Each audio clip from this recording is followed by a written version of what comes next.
Welcome to direction 360। अल्लाहुम्मा rabbi ज़िदनी इल्मा। करते हैं नेबुलाइज़र। नेबुलाइज़र क्या होता है और कितनी अक़साम का होता है।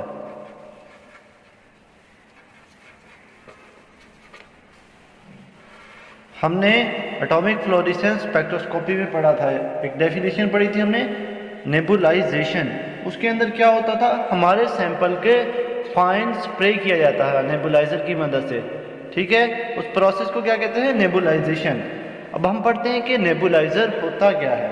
Nebuliser is a device. क्या है ये? It is a device. ठीक है, ये डिवाइस है तो ये क्या काम आती है?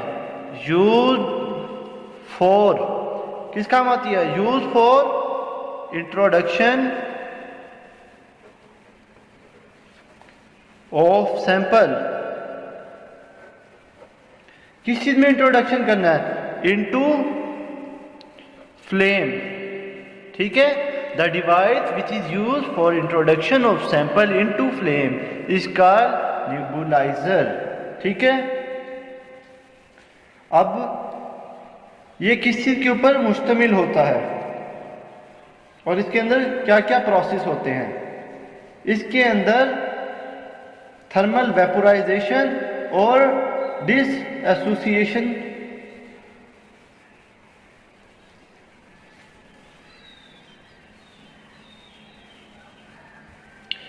अब नेबुलाइजर के अंदर जो प्रोसेस ऑफ नेबुलाइजेशन होती है तो उसके अंदर क्या क्या चीजें होती हैं? सबसे पहले हमारे सैंपल की थर्मल वेपोराइजेशन होती है।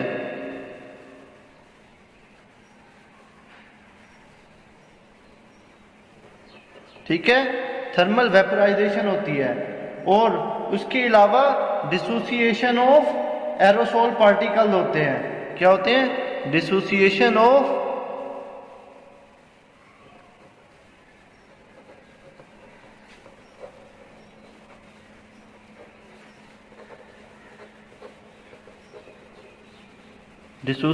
Of aerosol particles. ठीक है, एट हाई टेम्परेचर।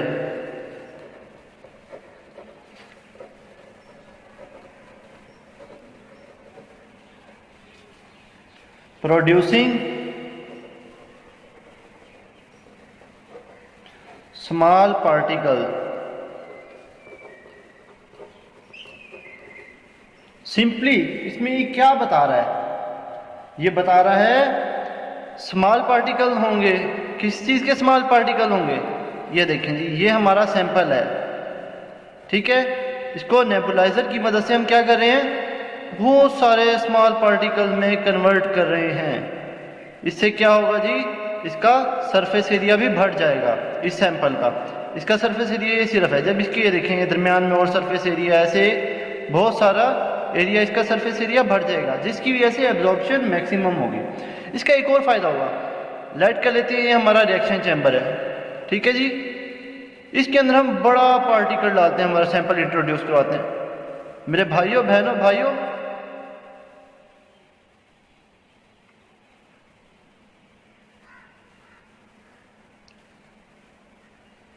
लाइट कर लेते हैं, ये हमारा रिएक्शन चैम्बर है। इसके अंदर हम ये वाला बिग सैंपल इंट्रोड्यूस करवाते हैं तो क्या होगा? इस सैंपल को इंट्रोड्यूस कराने के बाद ये सैंपल फौरन क्या हो जाएगा? उसकी तह में बैठ जाएगा, यानी कि ये रिएक्शन के अंदर अपना रोल प्ले नहीं करेगा और फ्लेम का इसके ऊपर असर बहुत ही कम होगा। तो हम क्या करते हैं, रेदर देन हम इसको क्या करें, हम बड़े बड़े पार्टिकल इस्तेमाल करें, हम क्या करते हैं, हम रिएक्शन चैम्बर के अंदर ये स्मॉल पार्टिकल इस्तेमाल करते हैं। वजह क्या है? इनका साइज क्या होता है? छोटा, तो इनका यहाँ पे जो रेजिडेंस टाइम है, रेजिडेंस टाइम क्या हो जाएगा? इंक्रीज हो जाएगा। रेजिडेंस टाइम इंक्रीज होने का मकसद है ये ज़्यादा से ज़्यादा रेडिएशन यानी कि हीट को एब्जॉर्ब करेंगे और एक्साइटेड स्टेट में जाएंगे, और उसी स्पीड से यानी कि ज़्यादा एक्साइटेड स्टेट में जाएंगे तो डी एक्साइड भी ज़्यादा मिकदार में होंगे ना मॉलिक्यूल्स। ठीक है, जितने ज़्यादा एक्साइट होंगे उतने ही डी एक्साइट होंगे, तो उतनी ज़्यादा हमें रेडिएशंस ऑब्टेन होंगी जो कि हमें एनालिटिकल कैलकुलेशंस के अंदर या वेवलेंथ कैलकुलेशन के अंदर हेल्पफुल साबित होंगी। अब नेबुलाइजर्स की बहुत सारी टाइप्स हैं। नेबुलाइजर्स यानी कि नेबुलाइजेशन टेक्निक्स की बेस पे डिफरेंट टाइप्स में या डिफरेंट मेथड्स में अवेलेबल हैं। अब इनकी टाइप्स देख लेते हैं। नेबुलाइजेशन मेथड की टाइप्स ऑफ, ठीक है जी, types of nebulisation method.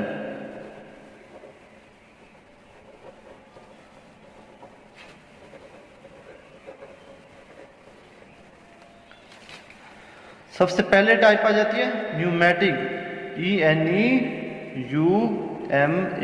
NEUMATIC, nebulisation.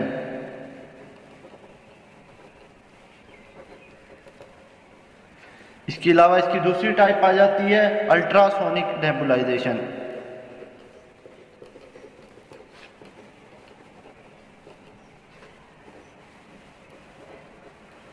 ठीक है जी। इसके अलावा इसकी फर्दर टाइप आ जाती है इलेक्ट्रोथर्मल वेपोराइजेशन।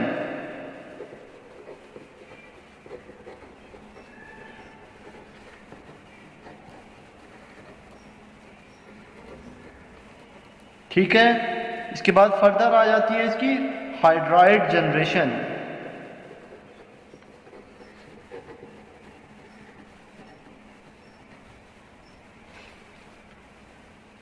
ये सिर्फ चंद फ्यू एलिमेंट्स के लिए इस्तेमाल होती है। दोस्तों इन सब में सबसे अहम न्यूमेटिक नेबुलाइजेशन है।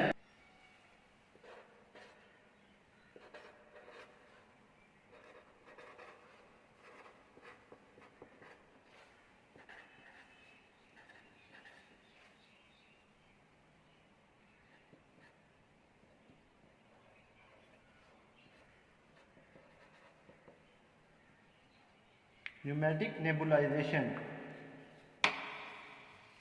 ये फ्लेम फोटोमेट्री में सबसे ज़्यादा अहमियत का हामिल मेथड है नेबुलाइजेशन का। इसको डिस्कस करते हैं। It is most commonly used. Most क्या है?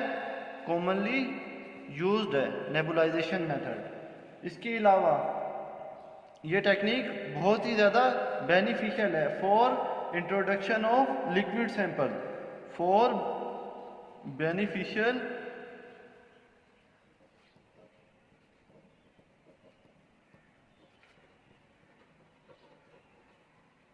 ठीक है जी। न्यूमेटिक नेबुलाइजेशन टेक्निक बहुत ज़्यादा कॉमन है और बहुत ज़्यादा बेनिफिशियल है लिक्विड सैंपल को इंट्रोड्यूस करने के लिए। न्यूमेटिक नेबुलाइजेशन में होता क्या है, अब हम उसको डिस्कस करते हैं। इन न्यूमेटिक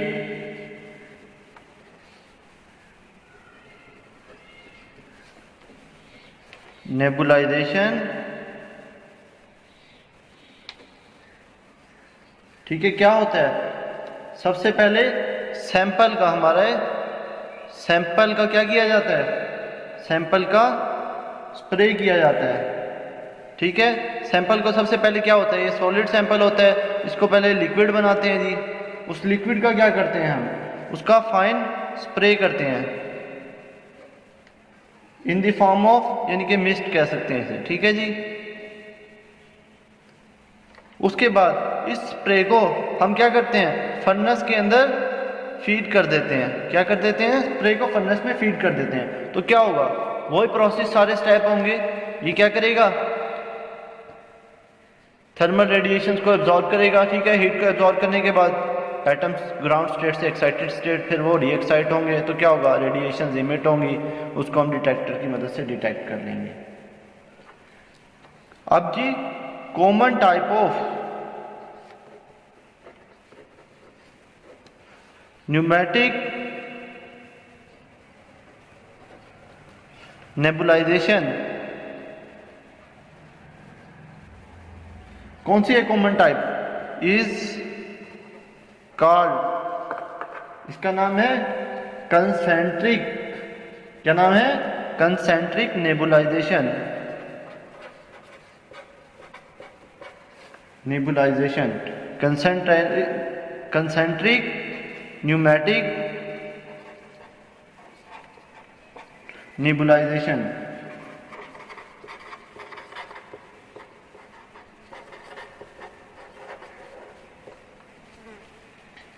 इसके डायग्राम को थोड़ा देख लेते हैं कि ये किस तरह का होता है।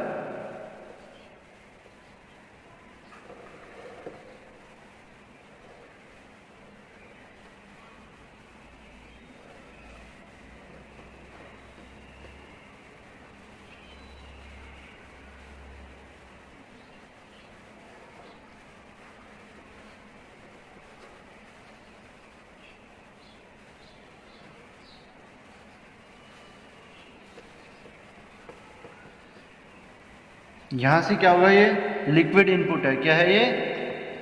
Liquid input. ठीक है जी। और इस तरफ क्या है इसके?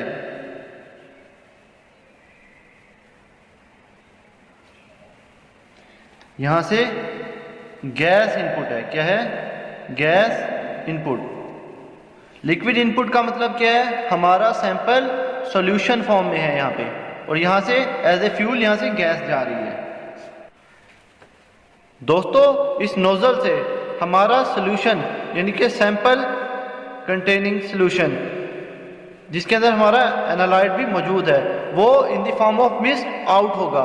अब सवाल ये पैदा होता है कि in the form of mist किस तरह आउट होगा, कौन सी ड्राइविंग फोर्स है जो यहां पर एक्ट करेगी। जी दोस्तों, थोड़ा हमें इसको समझने के लिए प्रीवियस जाना पड़ेगा। FSC physics, Bernoulli effect. Bernoulli effect क्या कहता है? Where speed is high pressure will be low. So जैसा कि हम जानते हैं, यहाँ पर हमारा स्पीड ऑफ गैस क्या है?